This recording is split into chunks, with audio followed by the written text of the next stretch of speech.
নমস্কার বন্ধুরা,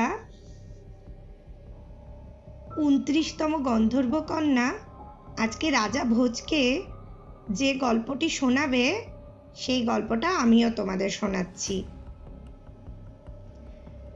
উজ্জয়িনীর রাজা বিক্রমাদিত্য একদিন নদীর ধারে ঘুরতে গেলেন। নদীর ধারে ঘুরতে গেলে কতগুলো যুবক এসে রাজাকে একেবারে ঘিরে ফেলল। রাজা বিক্রমাদিত্য সবসময় একাই চলাফেরা করতেন, কারণ তিনি ছিলেন বীর, তিনি ছিলেন শক্তিশালী, তিনি ছিলেন মানব দরদী। তাই তিনি জানতেন স্বয়ং ঈশ্বর তাকে সমস্ত রকম বিপদের হাত থেকে রক্ষা করবেন। রাজা বিক্রমাদিত্য কাউকেই ভয় পেতেন না। সুতরাং আজকে যখন নদীর ধারে বেড়াতে গিয়ে কতগুলো যুবক তাকে এরকমভাবে ঘিরে ফেলল, তিনি কিন্তু ভয় পেলেন না। উল্টে রাজা জানতে চাইলেন, আপনারা কে? কেনই বা আমাকে এরকম করে ঘিরে ফেলেছেন? কোনো কথায় কোনো উত্তর দিলেন না। শুধু একজন যুবক গুরুগম্ভীর কণ্ঠে বলে উঠল, আপনি কি রাজা বিক্রমাদিত্য? তখন রাজা বিক্রমাদিত্য মাথা নেড়ে সম্মতি জানালেন। তখন আর কোনো কথা নেই। প্রায় জনা ৫ যুবক রাজাকে দড়ি দিয়ে বেঁধে মাথার পিছন দিকে হঠাৎ করে আঘাত করে অচৈতন্য করে না জানি কোথায় নিয়ে চললেন। এরপরে কিছুক্ষণ পরে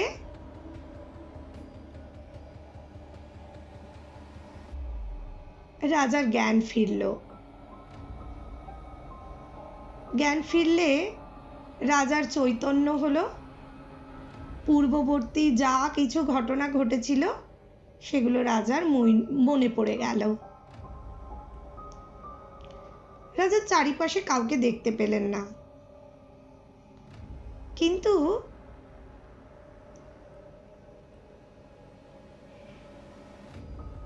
কিছু দূরে কয়েকজন মানুষকে যেন কোনো একটা নিয়ম রীতি পালন করতে শুনতে পেলেন। দেখছেন নিজের হাত পা বাঁধা। রাজা বিক্রমাদিত্য অপেক্ষা করতে থাকলেন যে কখন তার কাছে কেউ আসবে এবং তিনি তার কাছে জানতে চাইবেন তার এই পরিণতির কারণ। বেশ ঘন্টাখানেক কেটে গেল। তারপরে সত্যি সেই ৫ জন যুবক রাজাকে এসে বললেন, আপনি পরম ধার্মিক রাজা বিক্রমাদিত্য। এই আমাদের গ্রাম, আমাদের গ্রামে আপনাকে আমরা বেঁধে নিয়ে এসেছি। আমাদের গ্রাম প্রধানকে দেবী স্বপ্নে আদেশ দিয়েছেন, আমাদের পুকুরে কোনো জল নেই। সেই পুকুরে যদি জল না থাকে, আমাদের গ্রামের মানুষ জলের অভাবে একটু একটু করে মরে যাচ্ছে এবং ভবিষ্যতে এই গ্রামের সমস্ত মানুষ জলের অভাবে মরে নিশ্চিহ্ন হয়ে যাবে। অনেক কষ্টের পিতৃপুরুষের ভিটে আমাদের। এই ভিটে ছেড়ে যাওয়া আমাদের পক্ষে একেবারেই সম্ভব নয়। তাই যখন আমাদের গ্রাম প্রধানকে দেবী স্বপ্নে আদেশ দিয়ে বলেছেন, আপনার মুন্ডু কেটে এই জলাশয়ে নিক্ষেপ করা হলেই আমাদের পুকুর জলে ভরে উঠবে আর আমাদের সমস্ত জলকষ্ট দূর হবে, তখন আমরা আর অপেক্ষা করতে পারিনি মহারাজ। আপনাকে বেঁধে নিয়ে এসেছি এবং আমরা এক্ষুনি আপনার মাথা কেটে ওই পুকুরে, ওই জলহীন পুকুরে নিক্ষেপ করতে চলেছি। আশা করি আপনি আমাদের ক্ষমা করবেন। রাজা বিক্রমাদিত্য তখন হেসে ফেললেন, বললেন, এই কারণেই আপনারা আমাকে অজ্ঞান করে বেঁধে নিয়ে এখানে এসেছেন? আপনারা এমনিতেই আমাকে বলতে পারতেন, আমি নিজেই এখানে পদব্রজে আপনাদের সাথে চলে আসতাম,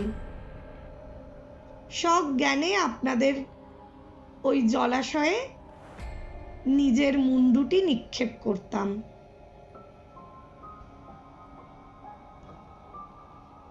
আমার মাথার বিনিময়ে আপনাদের উপকার হবে, এতে আমার পূর্ণ সমর্থন আছে। তখন প্রায় সন্ধে হয়ে গেছে। গ্রামের লোকেরা রাজা বিক্রমাদিত্য যে কত বড় মনের মানুষ সেটা একটু একটু করে পরিচয় পাচ্ছেন। তারা বিক্রমাদিত্যকে খেতে দিলেন। বিক্রমাদিত্য খানিক আহার গ্রহণ করে নিশ্চিন্ত মনে ঘুমিয়ে পড়লেন। পরের দিন সকালে পুকুর পাড়ে যখন রাজা বিক্রমাদিত্যকে আনা হলো, তখন আবার একটি যুবক রাজার হাত বাঁধতে চলেছিল। রাজা বিক্রমাদিত্য তাকে বাধা দিলেন, বললেন এর কোনো প্রয়োজন হবে না, আমি নিজেই নিজের তরোয়াল দিয়ে নিজের মাথা কেটে সেই মাথা আপনাদের পুকুরে নিক্ষেপ করতে পারবো।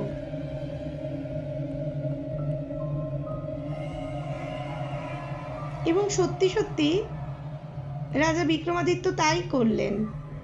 নিজের তরোয়াল দিয়ে নিজের মাথাটি কেটে পুকুরের জলে নিক্ষেপ করলেন। আর সঙ্গে সঙ্গে একেবারে এক দৈবিক ঘটনা ঘটে গেল। পুকুর একেবারে জলে পরিপূর্ণ হয়ে গেল, আর পুকুরের মধ্যে যেন ছোট্ট ছোট্ট কতগুলো মাছ উঁকি মারতে থাকলো। আর দেবী মহামায়া সেখানে রাজার মুন্ডুটি নিয়ে উঠে এলেন, আর সঙ্গে সঙ্গে রাজার ধরের সঙ্গে মুন্ডুটি লাগিয়ে দিলেন। মুন্ডুটি লাগিয়ে দেওয়ার সঙ্গে সঙ্গে দেবী মহামায়া রাজার দেহে প্রাণ প্রতিষ্ঠা করে দিলেন। রাজা প্রাণ ফেরত পেয়ে সামনে একেবারে দেবী মহামায়াকে দেখে চমকিত হলেন। ভক্তিতে তার চোখে জল নেমে এলো। সে প্রণাম জানিয়ে বললেন, মা, আপনি এতদিন এই মানুষগুলোকে এত কষ্ট দিয়েছেন, আপনি আগেই তো আমাকে ডেকে পাঠাতে পারতেন, তাহলে আমি নিজের রক্ত দিয়ে এভাবেই আপনাকে অনেক আগেই পুজো করতে পারতাম, আর এই মানুষগুলোকে এত কষ্ট পেতে হতো না।